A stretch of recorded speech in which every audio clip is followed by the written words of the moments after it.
기도하겠습니다. 잘 나오셨습니다.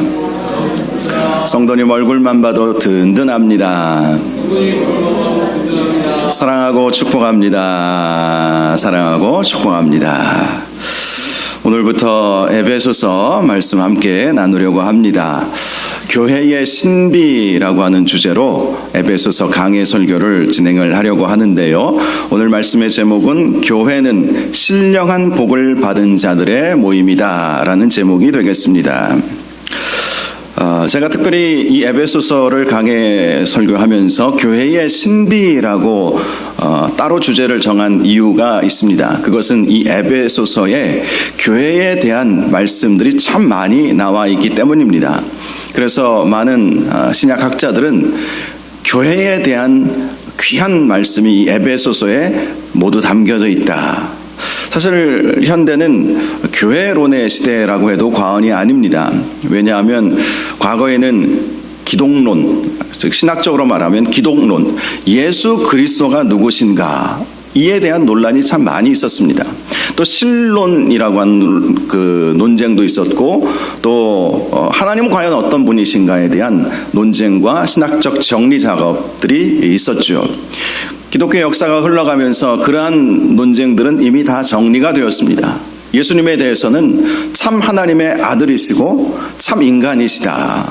100% 인간이시고 100% 하나님이시다. 이렇게 정리를 했습니다. 초대교회 시대 때만 해도 이러한 정리가 없었기 때문에 어떤 자들은 예수님은 하나님의 아들이시지만 참 인간은 아니고 그렇게 보였을 뿐이다 이렇게 주장하는 사람들도 있었어요. 영지주의 계통의 사람들이 육체는 악하고 영은 선한데 어찌 악한 육체를 입고 예수님이 이 세상에 오실 수 있었겠는가 하면서 예수님의 참 사람 되심, 참 인간 되심에 대해서 부정하는 그러한 사람들도 분명히 있었습니다. 그리고 어떤 사람들은 오늘날에도 뭐 그런 신학자들이 있지만 역사적 예수, 참 인간으로 이 세상을 살아가신 모범적인 그리스도의 모습, 모범적인 인간으로서의 모습은 우리가 인정하지만 정말 하나님의 독생자인지에 대해서 또 참 하나님이신지에 대해서 의문을 가진 그러한 사람들도 있었습니다. 그러나 이러한 논쟁 끝에 교회가 정리한 것은 예수님은 참 하나님이시고 참 인간이시다. 이렇게 이제 정리가 된 것이죠. 신론도 마찬가지이고 뭐 여러 가지 신학적 주제들은 기독교 역사를 통해서 어느 정도 정립이 되어 왔습니다. 그런데 교회에 대해서는 시대와 상황에 따라서 워낙 많은 이 다양한 모습들이 존재하기 때문에 교회가 어떤 곳인가에 대해서는 초대교회 시절부터 지금까지 끊임없이 연구되고 있고 또 우리가 그 부분을 깊이 묵상을 해야 할 필요가 있지요. 실제로 초대교회 때 드렸던 예배의 형식과 오늘날 우리가 드리는 예배의 형식은 또 많이 다르겠죠. 초대교회의 그 교회의 모습과 기독교를 로마가 공인해 준 이후의 교회의 모습과는 또 많은 차이가 있습니다. 초대교회 시절에 교회는 핍박을 받지 않았습니까? 그래서 숨어서 몰래 그렇게 예배를 드렸고, 그러다 보니까 소그룹 중심으로 그렇게 교회가 성장할 수 있게 되었던 것이죠. 그런데 교회가 공인을 받으니까 그럴 필요가 전혀 없어졌어요. 교회가 핍박의 대상이 전혀 되지 않았습니다. 이제는 공권력을 힘입어서 교회가 힘을 갖게 되었습니다. 그래서 중세시대 때 교회의 특징은 건물을 크게 짓는 거예요. 화려하게 짓는 거예요. 그 누가 뭐라고 합니까? 멋지게 지어도 누가 뭐라고 할 사람이 없어요. 초대교회 시절에는 그렇게 할 수가 없었죠.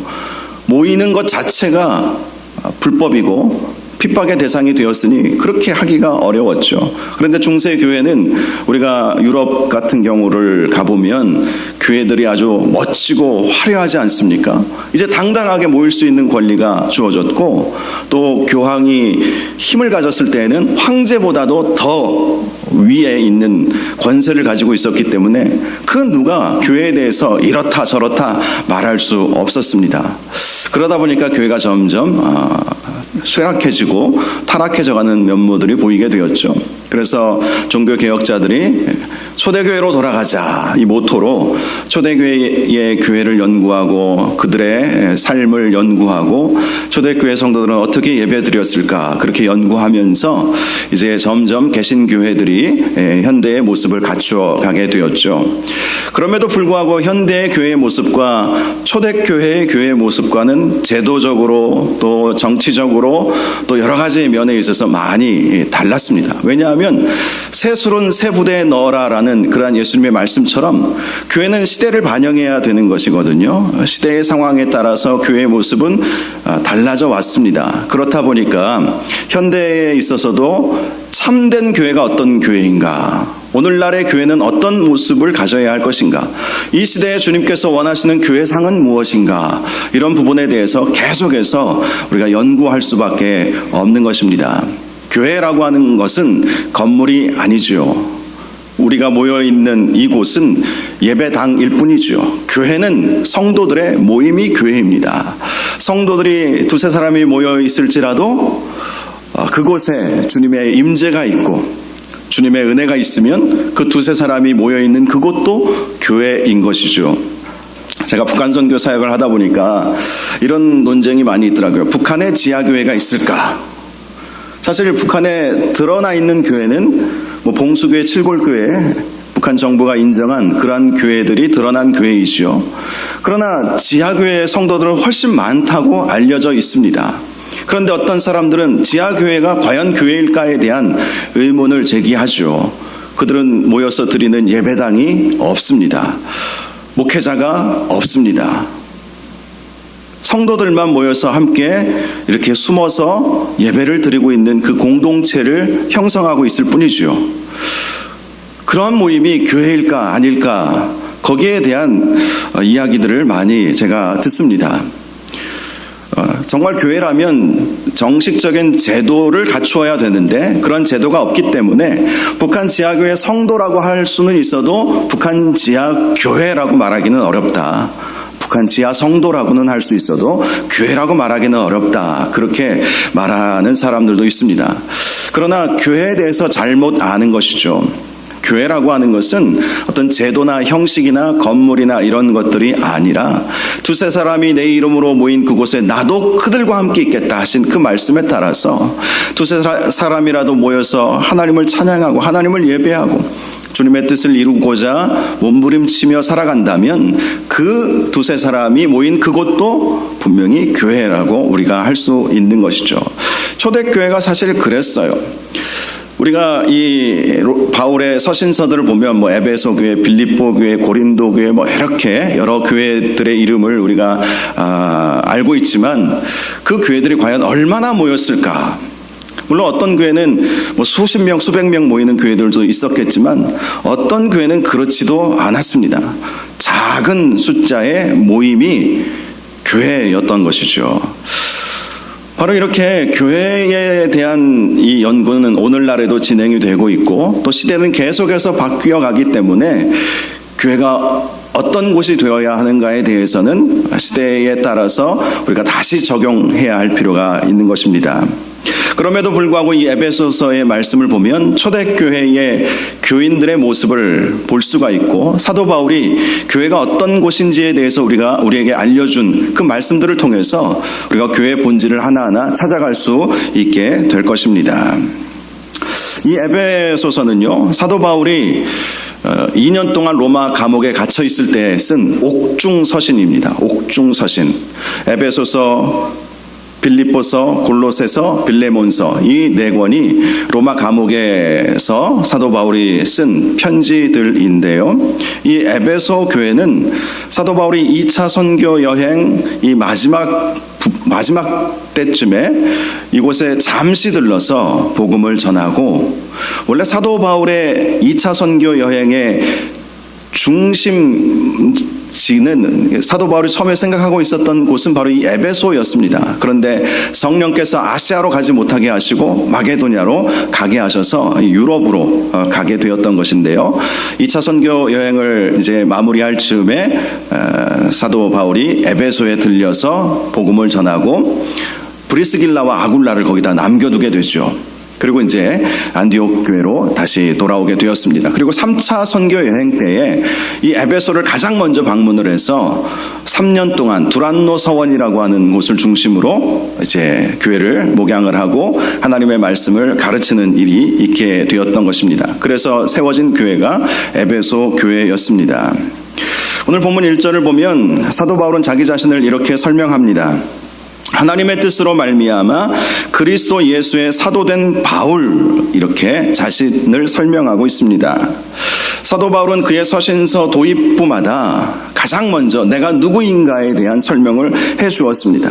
때로는 자신을 예수 그리스도의 종이다, 때로는 하나님의 종이다, 그리스도의 사도다, 이렇게 표현을 하면서 내가 누구인지를 밝혔던 것이죠.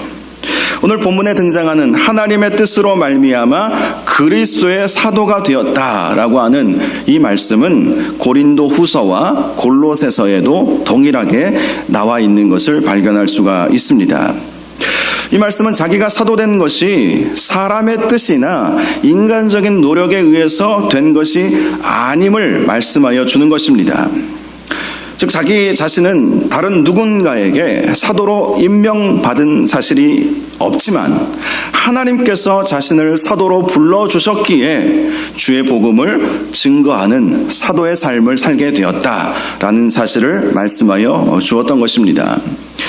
사도 바울이 이렇게 자기 자신을 예수 그리스도의 사도라고 강조한 것은 그의 사도성에 대한 논란이 계속 있었기 때문이었습니다.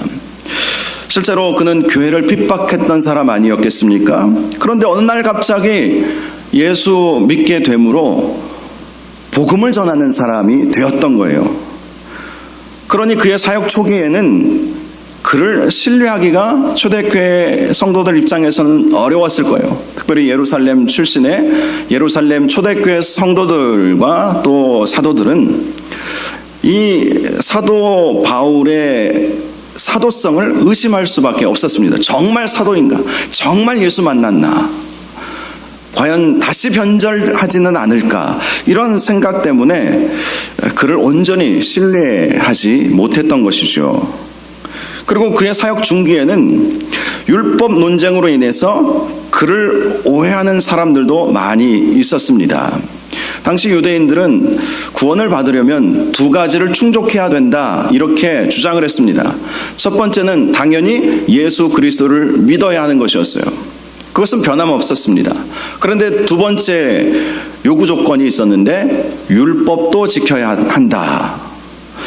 유대인들 입장에서는 율법은 그들의 문화였죠. 그래서 유대인들 가운데에서 예수 믿게 된 사람들은 큰 문제가 되지 않았어요. 그들은 평상시 율법적인 사고를 가지고 있었고 율법을 다 지키지는 못했어도 율법을 지키려고 했기 때문에 율법도 지키고 예수도 믿어야 된다라는 그 말에 유대인 출신들은 특별한 문제를 제기하지 않았습니다. 그런데 문제는 이방인들이 예수 믿게 되었을 때 생겼던 것이죠. 이방인들은 율법에 의하면 그들이 그동안 먹어왔던 음식들을 먹을 수가 없었던 거예요. 사실 그것은 복음의 본질도 아니었죠. 그럼에도 불구하고 유대인 그리스도인들은 이방인들이 율법을 지키지 않는 것에 대해서 심각한 문제를 제기했습니다. 어떻게 하나님의 자녀가, 하나님의 백성이 율법에서 금지하고 있는 음식들을 먹을 수 있는가?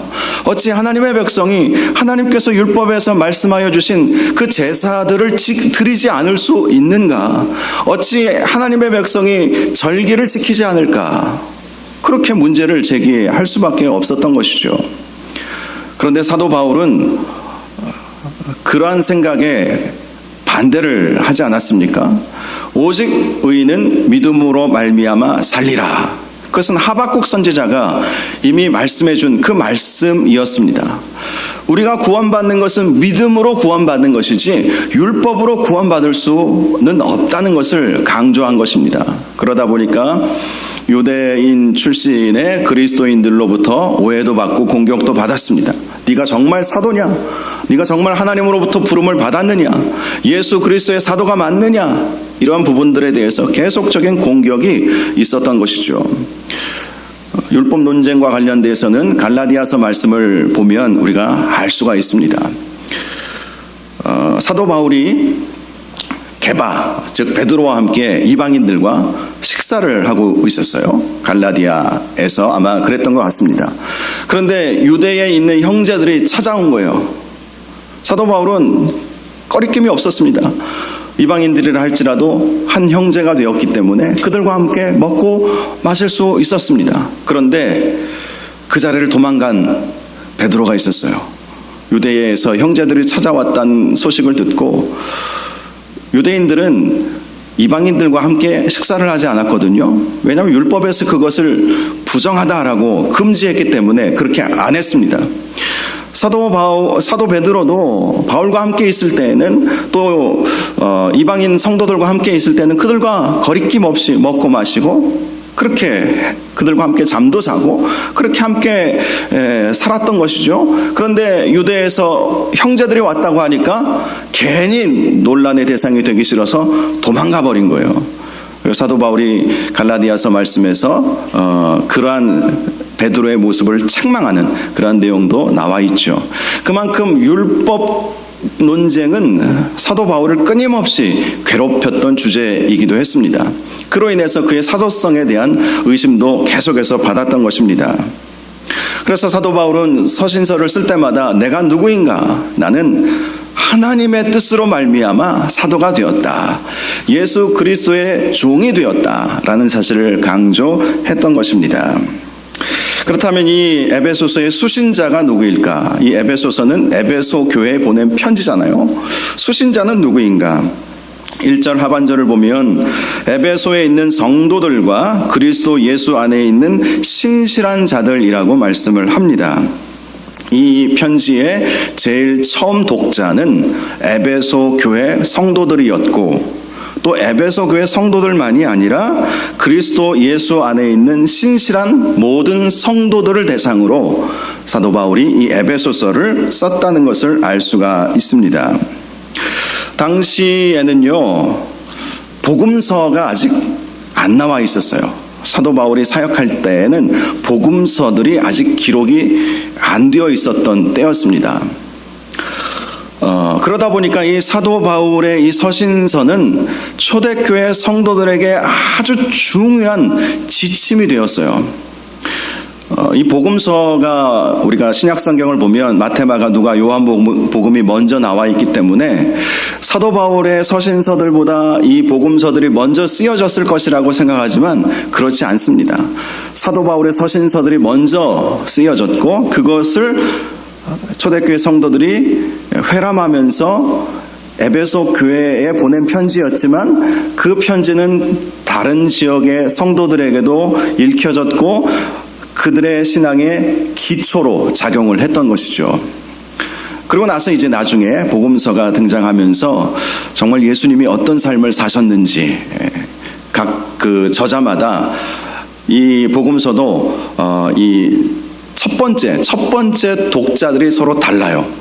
마태복음 같은 경우를 보면 유대인들을 위한 복음서라고 그렇게 할 수가 있습니다. 왜냐하면 마태복음의 내용을 보면 아브라함에 대한 이야기, 믿음의 조상 아브라함에 대한 이야기서부터 아브라함이 어떻게 믿게 되었는지 그 믿음으로 인해서 하나님께서 아브라함을 의롭게 해주신 것임에 대한 그런 말씀들이 나와 있죠.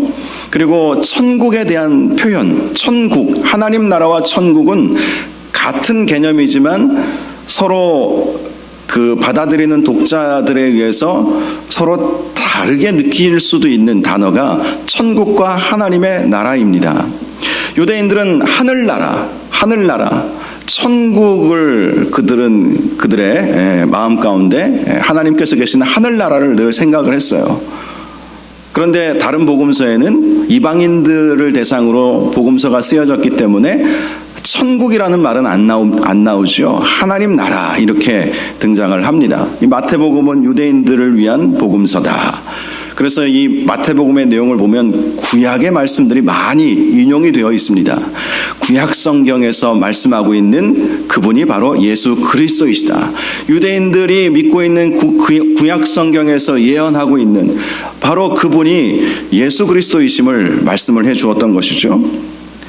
마가복음은 로마에 있는 그리스도인들을 위해서 쓴 복음서라고 할 수 있습니다. 마가복음의 특징은 유대 문화에 익숙하지 않는 로마인들에게 유대인의 관습이 무엇인지 설명하는 부분들이 종종 등장하고 있고요. 또 로마 사람들이 썼던 언어가 어떤 언어인지 아십니까? 라틴어예요. 라틴어. 로마 사람들이 쓰는 그 라틴어의 표현법이 이 마가복음에는 많이 등장을 하고 있습니다.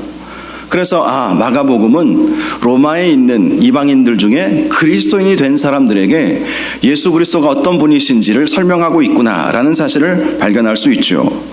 누가복음은 헬라 문화권에 익숙한 사람들에게 쓰여진 복음서였습니다.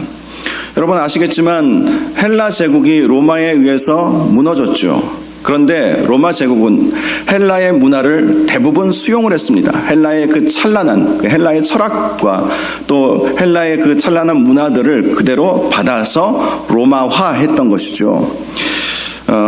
이 누가복음 같은 경우는 특별히 가난한 자, 여성 등과 같은 소외된 계층에 대한 말씀들이 많이 있습니다. 헬라적 배경을 가진 사람들이 사실은 로마가 집권하면서 그들은 소외계층으로 밀려날 수밖에 없었습니다. 그래서 이 누가복음을 통해서 소외된 자들, 특별히 헬라 문화권에 익숙한 헬라 출신의 사람들에게 이 복음서가 전해졌구나라는 사실을 발견할 수가 있죠. 마지막으로 요한복음은 헬라 철학에 익숙한 지식자들에게 전해진 그러한 복음서라고 할 수 있습니다. 당시 헬라 철학은 다양한 수사적인 표현들이 많이 있었습니다.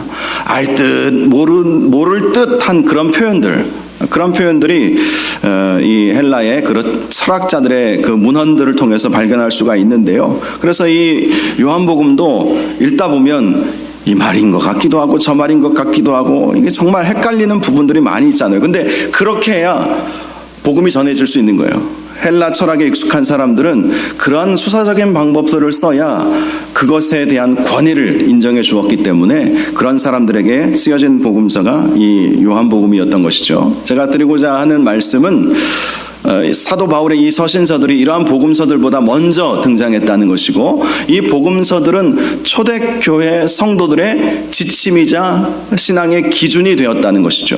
그래서 이 에베소서도 에베소에 있는 성도들에게뿐만 아니라 그리스도 예수 안에 있는 신실한 자들에게 보낸 편지라는 것을 알 수 있는 것입니다.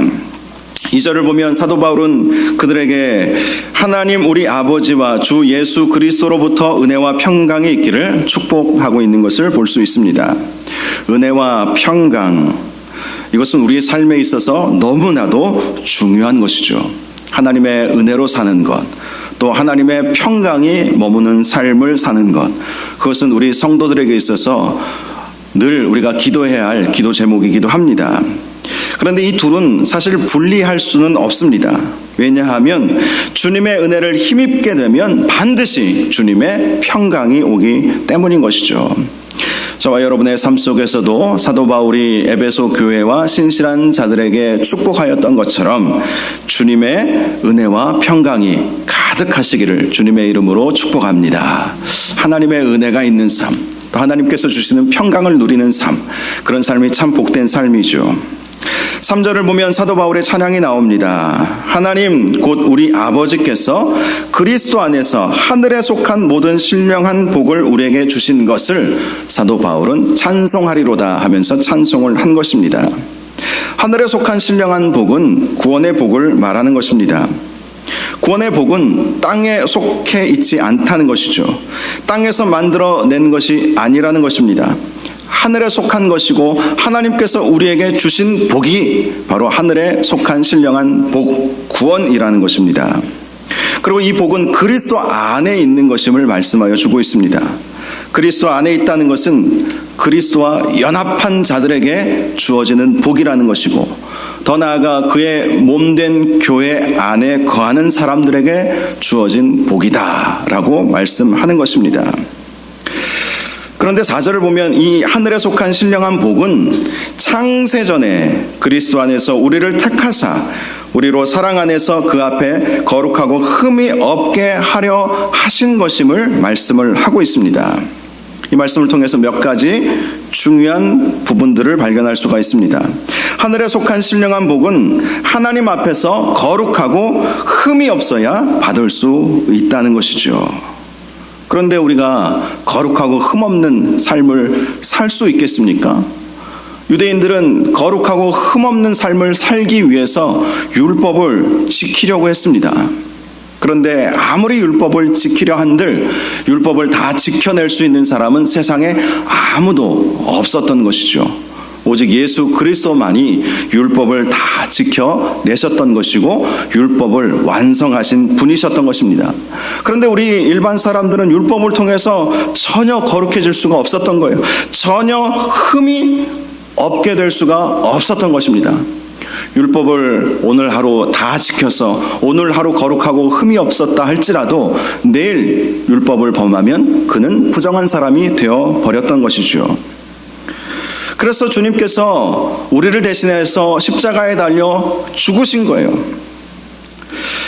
특별히 사랑 안에서라고 하시는 이 말씀은 우리의 구원은 하나님의 사랑의 결과고 예수 그리스도의 십자가의 사랑을 통해서 이루어진 것이다 라는 의미를 가지고 있습니다. 예수 그리스도의 그 십자가의 사랑으로 우리가 율법을 다 지켜 행할 수 없기에, 율법으로는 구원받을 수 없기에 하나님께서 세상을 이처럼 사랑하사 독생자를 주셨으니 이는 그를 믿는 자마다 멸망하지 않고 영생을 얻게 하려 하심이라. 예수 그리스도를 이 세상에 우리 하나님께서 보내시고 예수 그리스도의 그 십자가의 사랑으로 우리는 구원을 받을 수 있게 되었다는 것입니다. 이것은 창세 전에 하나님께서 계획하신 일이라는 것이죠. 5절에도 이 하늘에 속한 신령한 복을 받는 사람들은 그 기쁘신 뜻대로 하나님께서 예정하신 사람들이다 라고 말씀을 합니다. 그리고 그 결과 그리스도로 말미암아 자기의 아들들이 되게 하신 것이다 라고 말씀하고 있습니다. 장로교회는 이 말씀들을 근거로 해서 구원의 예정론을 말하고 있죠. 즉 우리의 구원은 하나님께서 구원 주시기로 태초 전부터 작정된 사람들에게 주어진 것이고 하나님의 예정하심으로 인해서 우리가 구원의 은혜를 받을 수 있게 되었다는 것입니다. 지금 이 내용을 이해하기 어려울 수도 있습니다. 그러나 우리가 인생을 돌이켜 생각해보면 우리가 어떻게 예수 믿게 되었을까? 하나님의 간섭하심과 하나님의 작정하심과 하나님의 예정하심 때문에 우리가 구원받았구나. 이것은 우리 인생을 살다 보면 고백할 수밖에 없는 것이죠. 하나님께서 작정하시고 구원 주시기로 택하셨기에 나는 결코 구원받을 수 있는 자격이 없지만 주님의 은혜로 말미암아 구원받을 수 있게 되었구나. 그것을 돌이켜 생각해보면 그런 고백을 할 수밖에 없어요. 여러분 예수 믿게 된 것이 여러분의 의지의 결과였습니까? 하나님의 예정하심과 하나님의 은혜의 결과였습니까? 내가 예수 믿어야지 라고 해서 믿게 된 것입니까? 아니면 우리 주님께서 믿음 주셨기에 믿게 된 것입니까? 때로는 내가 그래도 결단하고 내가 믿으려고 한 것 아닌가 이렇게 생각하지만 그렇지 않아요. 하나님께서 우리의 마음 문을 열어주시고 복음이 선포되었을 때에 그 복음을 받아들이고 예수 믿을 수 있도록 해주신 그 하나님의 은혜가 훨씬 큰 거예요. 그것이 훨씬 큰 것입니다. 나의 노력이 전혀 없다고 말하지는 못하겠죠. 나 나름대로도 결단하고 헌신한 부분도 분명히 있습니다. 그런데 나의 헌신과 나의 노력과 나의 결단은 주님께서 작정하시고 예정하셔서 주신 그 구원에 비하면 아무것도 아니라는 것이죠. 사실 우리는 불안한 사람들이에요. 이 구원이라고 하는 것이 하나님의 손에 있기에 구원에 확실함이 있는 것이지 나의 결단과 의지에 있다면 우리는 이 모양 저 모양으로 늘 넘어지기 쉽지 않습니까? 교회 안에서 서로 관계만 나빠져도 교회를 떠나니 마니 하면서 우리는 상처받기 쉬워요.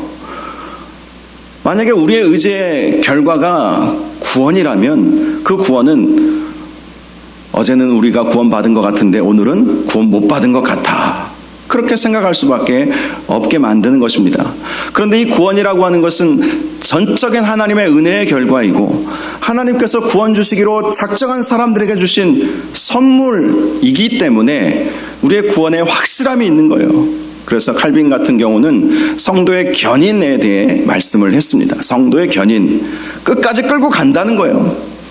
내가 몸부림치고 발버둥치고 그리스도에게서 떨어져 보려고 해도 결국 하나님께서 택하시고 작정한 사람들은 끝까지 데리고 가더라는 것이죠. 그런데 예정되지 못한 사람들은 결과적으로 보면 아무리 믿으려고 해도 믿어지지 않는 거예요. 그런 분들 참 많이 봤습니다. 교회도 열심히 나와보려고 하고 믿어보려고 했는데 도무지 안 믿어진다는 거예요.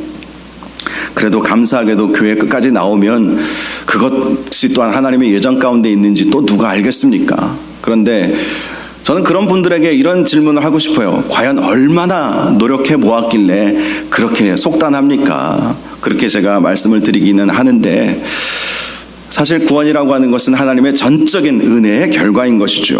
그래서 에베소서 2장 8절에서 너희는 그 은혜에 의하여 믿음으로 말미암아 구원을 받았으니, 이 믿음이 구원의 요건은 분명하죠. 그런데 그 믿음이 내가 믿고자 해서 믿게 된 것인가? 아니라고 성경은 계속해서 말씀합니다. 이것은 너희에게서 난 것이 아니요 하나님의 선물이라. 값없이 하나님께서 우리에게 베풀어 주신 선물이라는 것입니다. 자격이 없어도 하나님께서 강권적으로 우리에게 주신 것이 구원의 선물이라는 것입니다. 그렇다면 하나님은 왜 우리에게 이렇게 구원이라고 하는 선물을 예정해 가시면서까지 하시면서까지 우리에게 그러한 선물을 주신 것일까요? 6절과 12절과 14절에 보면 그 사실을 반복적으로 말씀해 주고 있습니다. 왜 하나님께서 우리를 그토록 구원하여 주시려고 하시는 것일까? 6절을 보면 그가 사랑하시는 자 안에서 우리에게 거저 주시는 바, 값없이 주셨다는 것이죠.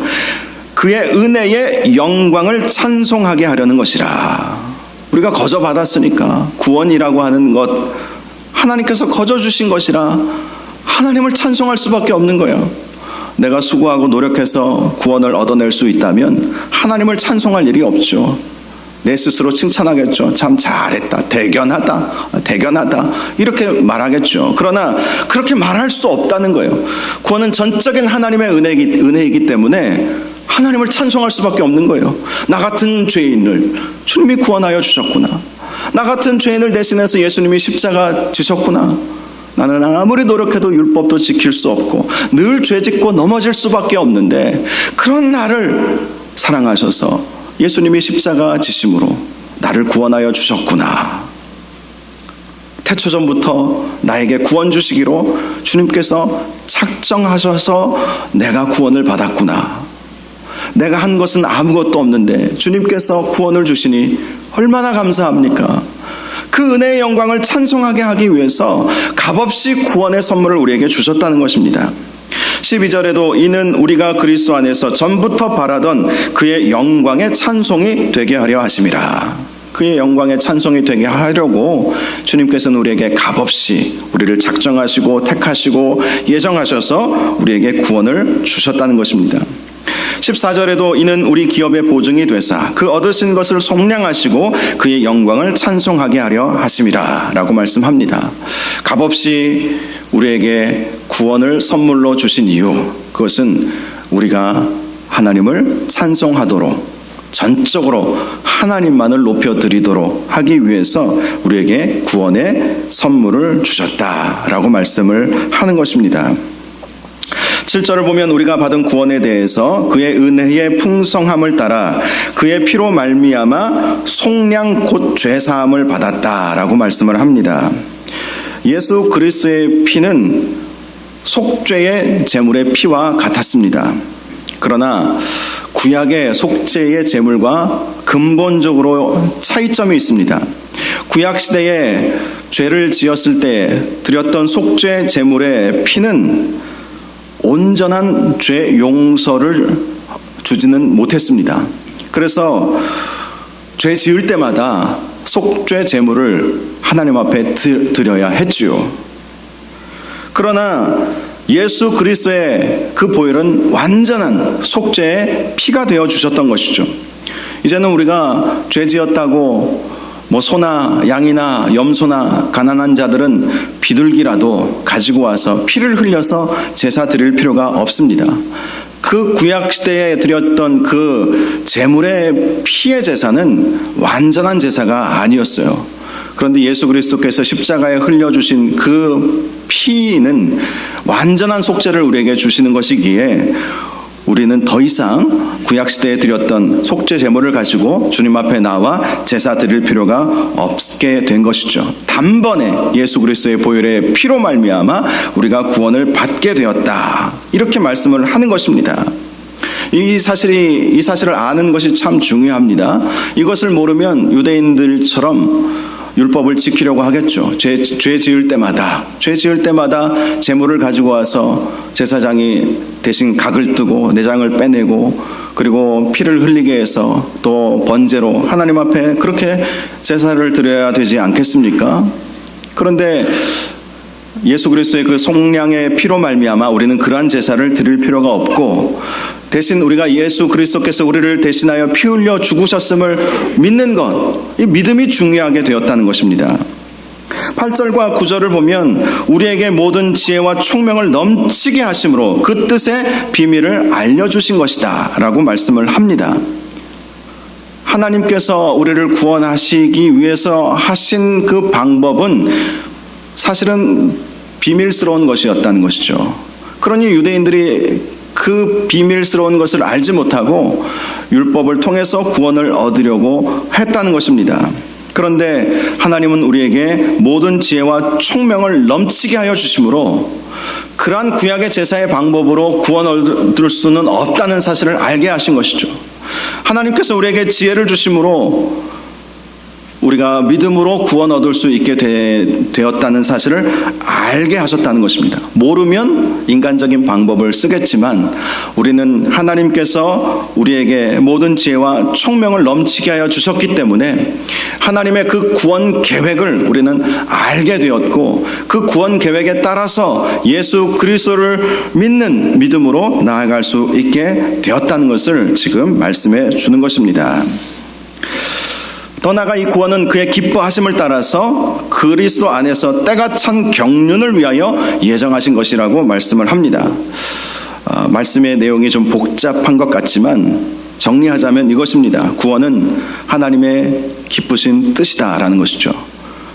억지로 주기 싫은데 우리에게 주신 것이 아니라 하나님의 기쁘신 뜻대로 우리에게 선물로 주신 것이 구원이다라는 것을 말씀하는 것입니다. 또 경륜이라고 하는 단어가 나오는데, 이 경륜이라고 하는 이 단어는 문자적으로 관리한다, 감독한다, 이런 의미를 가지고 있어요. 구원을 우리 주님께서 주관하신다, 이런 의미를 가지고 있는 것입니다. 구원의 주권은 우리 하나님께 있다는 거예요. 나에게 있는 것이 아니라 하나님께 달려 있다는 것입니다. 내가 구원의 주체가 되면 나는 늘 넘어지기 쉽기에 구원은 흔들리고 말 것입니다. 그러나 하나님께서 우리의 구원을 관리 감독하시는 거예요. 끝까지 책임져 주시는 거예요. 하나님께서 예정하셨으니 하나님께서 그 구원을 반드시 이루어 가신다는 것입니다. 그래서 한 번 받은 구원은 결코 없어지지 않게 되는 것이죠. 그렇다면 현실적으로 교회 열심히 다니다가 신앙의 슬럼프가 와서 교회를 떠나는 사람들은 어떻게 설명할 수 있겠습니까? 결국 하나님께서 이 방법 저 방법으로 때로는 때려서라도 데려다 놓으신다는 것이죠. 하나님께서 한번 작정하신 사람을 놓으시는 법은 없습니다. 하나님이 무슨 힘이 없으셔서 놓아버리시겠습니까? 그렇지 않다는 것이죠. 하나님께서 한번 구원 주시기로 작정한 사람은 끝까지 끌고 가신다는 거예요. 끌고 가신다는 거예요. 그러므로 우리가 하나님께 구원 받은 그러한 확신을 가지고 있다면 좋은 말 할 때 잘 끌려가시기 바랍니다. 그게 현명한 방법이에요. 발버둥 쳐봐야 소용없어요. 떨어져 보려고 해도 소용없습니다. 하나님께서 끌어다가 앉혀주시는 거예요. 그래서 많은 분들이 그렇게 간증하잖아요. 어렸을 때, 젊었을 때 열심히 신앙생활하다가 또 뭐 이런저런 이유로 세상으로 나아갔다가 이리저리 두들겨 맞고 다시 왔노라. 그런 간증들이 얼마나 많은지 모릅니다. 우리는 그 하나님의 지혜와 총명으로 말미암아 우리는 이미 알고 있기 때문에 떨어져 보려고 아무리 발버둥 쳐도 떨어질 수 없음을 우리는 알기에 딱 주님만 붙잡으시기를 주님의 이름으로 축복합니다. 교회가 참 중요한 거예요. 교회는 성도들을 딱 이렇게 붙잡는 그러한 어머니의 품과도 같은 곳이기 때문에 우리가 교회를 중심으로 신앙생활을 하면 우리의 구원은 결코 흔들리지 않을 것입니다. 10절을 보면 하늘에 있는 것이나 땅에 있는 것이 다 그리스도 안에서 통일되게 하려 하심이라 이렇게 말씀을 합니다.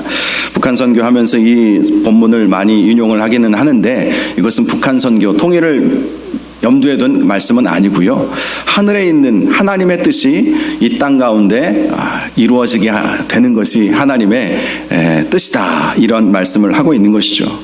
하늘의 그 성전이 하늘의 교회가 이 땅 가운데 또 세워지기를 원하는 하늘에 있는 온전한 하나님의 백성들이 이 땅 가운데에서도 살아가는 그 하나님의 백성들과 통일되는 그것을 하나님은 원하신다는 것이죠. 우리의 교회들도 마찬가지입니다.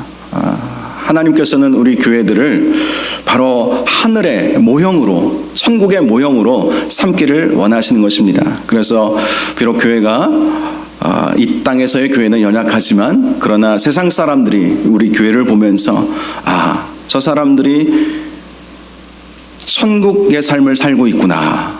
저 교회가 천국과 같은 교회이구나. 천국이 있다면 저 교회와 같겠구나. 천국에 사는 사람들이 있다면 저 교회 성도들이 그렇게 살겠구나. 이것을 보여줄 필요가 있다는 것이죠. 저와 여러분들이 천국의 삶을 이 세상에서 살아가심으로 저와 여러분을 통해서 하늘을 보여주실 수 있기를 주님의 이름으로 축복합니다. 하늘의 삶을 이 땅에서 사는 것이야말로 참 복된 삶이고 그래서 하늘에 속한 사람, 우리는 하늘에 속한 사람이라고 그렇게 말하지 않습니까? 11절을 보면 다시 한번 이 모든 구원의 계획이 하나님의 계획하심과 예정으로 되어진 것을 말씀해 주고 있습니다.